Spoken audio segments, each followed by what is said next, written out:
పైనుంచి గంగా ప్రవాహం ఆకాశంలోంచి పడినప్పుడు పట్టగలిగిన వాడు ఆయన తప్ప వేరొకడు లేడు కాబట్టి ఆయనే ఆ ప్రవాహాన్ని పట్టాడు. పట్టినప్పుడు భవాంగపతితంతోయం పవిత్రమితి పస్పృశు అంటారు వాల్మీకి మహర్షి రామాయణం బాలకాండలో. శంకరుడి యొక్క శరీరానికి అంతటికీ తగిలి ప్రవహించింది. ఆ పడినప్పుడు ఆ జటాజూటాన్నంతటినీ విప్పి నించున్నాడు కాబట్టి ఆ తెల్లటి గంగాజలం ఆయన యొక్క జటాజూటం మించి జాలువారుతుంటే అది భూయశంభు జటా విభూషణమణి, శంభు జటాజూటమునందు ఒక మణి ఎలా ఉంటుందో అలా కనపడింది. లేదు, జటాజూటం విప్పకముందు ఆయన గంగని కట్టేసినప్పుడు కూడా జటాజూటం లోపల తిరుగుతున్నప్పుడు లోపల ఒక మణి పెట్టుకున్నట్టుగా కనపడింది మెరిసిపోతూ. కాబట్టి భూయశంభు జటా విభూషణమణి. ఆయన జట విప్పేసిన తర్వాత మళ్ళీ భగీరథుడి ప్రార్థన మేరకు ఆ గంగ ప్రవహించి వెళ్ళిపోతుంటే జహ్ను మహర్షి తాగేశారు. తాగేసి మళ్ళీ భగీరథుడు ప్రార్థన చేస్తే మళ్ళీ విడిచిపెట్టారు. అందుకని జహ్నో మహర్షిరియం జాహ్నవి అయింది. కేవలం బ్రహ్మ విష్ణు మహేశ్వర స్పర్శ మాత్రమే కాదు, ఋషి స్పర్శ కూడా ఉంది.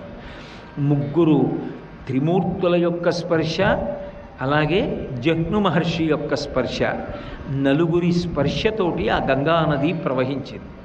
కాబట్టి ఆ గంగ ఏదైతే ఉందో అది పరమ పవిత్రమైనటువంటి ప్రవాహం. అందుకని కన్యా పాతకనాశిని భగవతి భాగీరథి పాతుమాం అంటారు. ఓ కన్యా కల్మషనాశిని భగవతి భాగీరథి పాతుమాం, నన్ను రక్షించు అంటారు శంకరాచార్యులు వారు. గంగ విషయంలో పెద్దలు ఒక మాట చెప్తారు. గంగానదికి వెళ్ళి స్నానం చేయడం అంత గొప్ప విషయమూ లేదు, తీర్థములయందు గంగ కన్నా గొప్పది లేదు లోకంలో. గంగా స్నానం ప్రయత్నపూర్వకంగా వెళ్ళి చెయ్యక్కర్లేదుట. గంగానది గంగానది గంగానది అని 3 మాటలంటే చాలు, వాడు ఆ రోజున గంగానది స్నానం చేసినట్టే. ఏ విధంగానైతే భగవంతుని యొక్క నామస్మరణ చేస్తూ వెళ్ళిపోయినటువంటి వాళ్ళు ఇక మళ్ళీ రాకుండా భగవంతుని యందు ఐక్యమైపోతారో, అలాగే గంగానది ప్రవాహాన్ని ఒక్కసారి జ్ఞాపకం చేసుకుంటూ శరీరం వదిలిపెడుతున్నప్పుడు ఆ గంగస్మరణతో వెళ్ళిపోయినటువంటి వాడెవరుంటాడో అటువంటి వాడు కూడా ఇక తిరిగి రాడు. ఈ మాట నేనండం కాదు, శంకర భగవత్పాదులు అన్నారు. మాతా జాహ్నవి శంభు సంగమిళితే మౌళౌ నిధాయాంజలిం.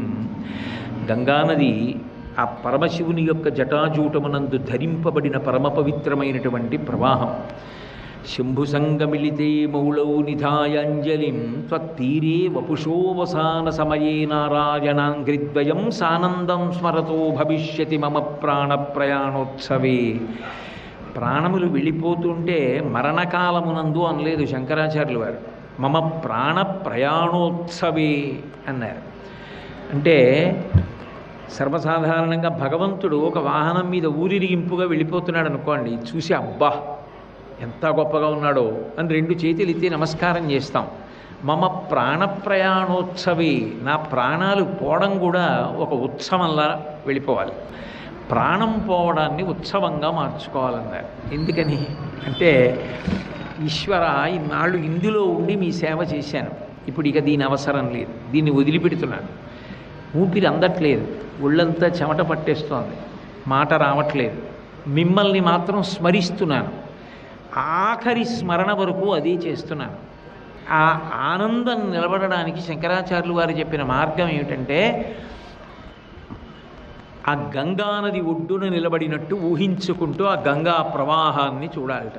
ఏ వారణాసిలోనో ఏ కేదారేశ్వర ఘాట్లోనో నిలబడి వెడల్పుగా వెళ్ళిపోతున్నటువంటి ఆ గంగా ప్రవాహం మధ్యలో ఇసుక తెన్నెలు, వెనక్కి తిరిగి చూస్తే కేదారేశ్వరుడి ఆలయం, ఇటుపక్కకి తిరిగి చూస్తే మణికర్ణికా ఘాట్ విశ్వనాథుడి ఆలయం, ఆ తల్లి విశాలాక్షి, ఇవన్నీ స్మరిస్తూ మనసులో గంగానది ఒడ్డున నిలబడినట్టుగా భావన చేసుకుని మాతా జాహ్నవి శంభు సంగమిళితే మౌళో నిధాయాంజలిం త్వత్తీరే వపుషోవసాన సమయే నారాయణాంఘ్రిద్వయం సానందం స్మరతో భవిష్యతి మమ ప్రాణ ప్రయాణోత్సవే.